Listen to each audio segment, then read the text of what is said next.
안녕하세요, 알레한드로입니다. 반갑습니다, 여러분. 오늘은 지난번에 이어서 애플워치 울트라 실제로 물속에서 사용하면 어떤 모습일지, 어떤 기능을 사용할 수 있을지 다이빙을 하면서 여러분들께 보여드리도록 하겠습니다. 이번 테스트를 위해서 저희가 어제 용인 딥스테이션에 다녀왔어요. 딥스테이션의 모습을 새로 테스트하고 있는 DJI 오즈모 액션 3로 촬영을 했는데요.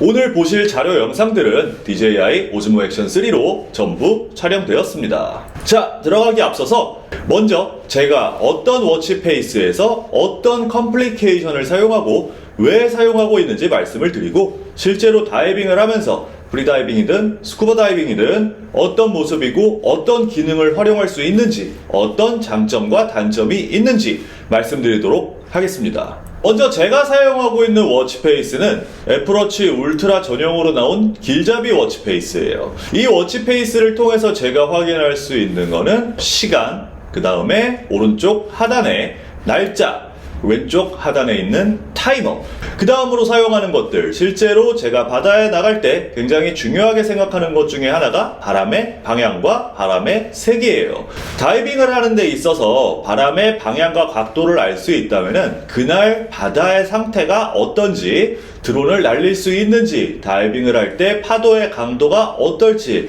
대략적으로 예측을 할 수 있습니다. 바람의 방향에 따라서 내가 다이빙을 하는 장소도 달라지고, 다이빙을 할 때 이 파도의 세기가 달라지기 때문에 배를 타고 얼마나 나가도 괜찮을지 등등 다양한 정보를 확인할 수 있습니다. 상단에 보시면은 이제 수온과 수심, 그리고 해 뜨는 시간, 해 지는 시간, 스탑워치, 녹음기 기능까지 들어있는 걸 보실 수가 있어요. 해 뜨는 시간과 해 지는 시간은 일반적인 경우에는 크게 중요하지 않습니다. 다만 영상을 촬영하는 데 있어서 저희가 해외에 나갔을 때 실제로 영상을 촬영하는 시간은 대부분 해지기 2시간 전부터 해질녘까지예요. 그래서 그날 해가 몇 시에 지는지, 몇 시부터 촬영 준비를 해야 되는지 그 내용을 확인하기 위해서 저희 입장에서는 굉장히 중요하게 생각하는 시간 중에 하나입니다. 그래서 컴플리케이션에 넣었어요. 그래서 제 처음 생각으로는 이 애플워치 울트라 하나만 있다면 제가 여행 가서 모험을 떠날 때 있어서 필요한 거의 모든 정보를 한 화면에 확인할 수 있고 계속 화면이 켜진 채로 놔둘 수 있기 때문에 엄청나게 유용할 것이다 라고 생각을 했습니다. 그래서 이 상태 그대로 수영장에 들고 들어가 봤어요.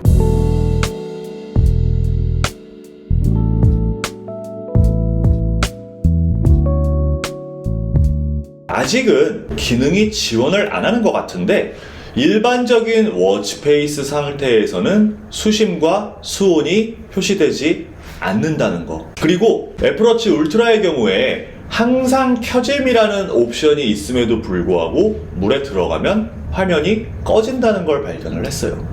물론 물속에서도 똑같이 손목을 들어 올리면 제가 필요로 하는 다른 정보를 확인할 수 있었습니다. 하지만 프리다이빙을 하시는 분들이면 아시겠지만 이 손목을 움직이는 행위, 고개를 움직이는 행위, 이 동작 자체가 물의 저항을 굉장히 많이 받게 하고, 또 물속에서 얻을 수 있는 정보가 짧은 시간 동안 이 복잡한 워치페이스에서 확인을 하기에는 굉장히 제한적이라는 단점이 있었어요. 그래서 저 같은 경우에는 사실 항상 켜짐 기능을 이용해서 어떤 자세로 있던지 눈만 흘끗흘끔 돌림으로써 많은 정보를 얻을 수 있겠다라는 기대를 하고 있었지만, 아쉽게도 물속에서는 항상 켜짐 기능이 작동하지 않고 기능적으로 미구현된 점들이 있었다는 거 먼저 말씀을 드릴게요. 아마도 항상 켜짐 기능이 작동하지 않는 것은 배터리 문제 때문인 것 같아요. 아침 6시에 착용을 시작했을 때 배터리가 완전 충전된 상태였는데요. 어제 11시부터 오후 4시까지 다이빙을 하고 운전하고 돌아오는 길에 배터리를 확인했을 때 배터리는 46% 정도 남아 있었고요.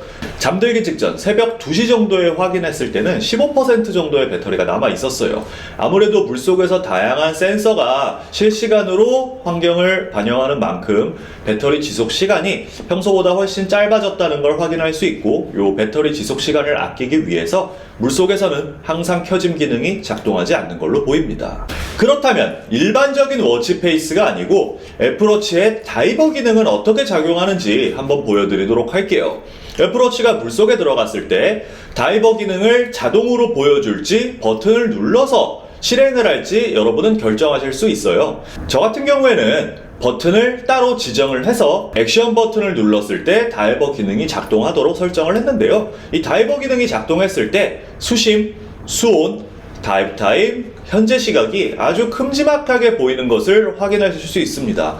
이거는 굉장히 큰 장점이에요. 제가 지금까지 사용했던 그 어떤 다이브 컴퓨터도 이렇게 시인성 좋게 중요한 정보들을 한눈에 표현하는 경우는 없었습니다. 정말 쨍해서 어두운 곳에서 야광이나 라이트 없이도 쉽게 확인할 수 있고 흘끗흘끗 보기만 해도 필요한 정보를 바로 확인할 수 있다는 장점이 있었어요. 이것만큼은 정말 분명한 장점입니다. 하지만 여기에도 한 가지 아쉬운 점이 있어요. 먼저 현재 시각에 초가 표시되지 않는다는 점이었어요. 물속에서는 큰 문제가 되지 않습니다. 물속에서는 다이브 타임을 통해서 내가 지금 몇 분 몇 초간 다이빙을 하고 있는지, 현재 몇 시 몇 분인지 확인을 할 수 있지만 다이빙을 마치고 수면에 올라와서 다음 다이빙 타임을 잡을 때까지는 현재 서피스 타임을 제시해 주지도 않고 현재 시간이 분까지만 나오기 때문에 1분 30초, 2분 30초 혹은 2분, 3분의 휴식 시간을 가질 때 정확하게 몇 분의 시간이 흘렀는지 알아보기가 조금 어렵다는 단점이 있어요. 자, 그리고 물속에서의 모든 데이터는 실시간으로 기록이 돼서 나중에 로그를 확인하실 수 있습니다. 이 로그는 애플워치 상에서 바로 확인하는 것은 불가능해요. 애플워치에서는 마지막 다이빙만 확인을 할 수 있고요. 핸드폰에서 건강 앱을 통해서 확인하실 수 있는데요. 건강 앱에 들어가게 되면은 수심 탭과 수온 탭이 있습니다. 이 한 가지 아쉬운 점은 내가 다이빙을 할 때마다 그때의 수심, 그때의 수온이 병기되어 표기되는 게 아니고 수심과 수온의 탭이 완전히 따로 있다는 점이에요. 전체 다이빙에 대한 그래프와 수치는 제공을 해주는데 정말 아쉽게도 살짝 비직관적입니다. 어제 제가 가장 깊이 다이빙을 했던 깊이가 27.8m예요. 그 깊이에 있어서 내 다이빙의 모습, 내가 어떤 속도로 어떤 깊이에 들어가고 얼마나 물속에 있었느냐를 확인하기 위해서는 그 탭 내에서 모든 정보 보기를 다시 들어가서 숫자화된 정보를 확인할 수밖에 없습니다. 요게 조금 안타까워요. 제가 생각하기로 애플워치 울트라의 경우에는 스쿠버 다이빙을 하는 데는 별 불편함이 없습니다. 왜냐하면 서피스 타임이 없고 다이빙 타임을 매 2초, 3초 단위로 기록을 해주기 때문에 여러분의 로그를 기록하고 여러분의 로그를 확인하는 데 있어서 스쿠버 다이빙 같은 경우에는 크게 불편함이 없을 수 있어요. 다만 자주 오르락 내리락 하는 프리다이빙 같은 경우에는 애플워치 울트라가 제대로 로그 측정을 해주지 못한다는 것을 알 수 있습니다. 이 기능 같은 경우에는 현재 완성된 기능이 아니에요.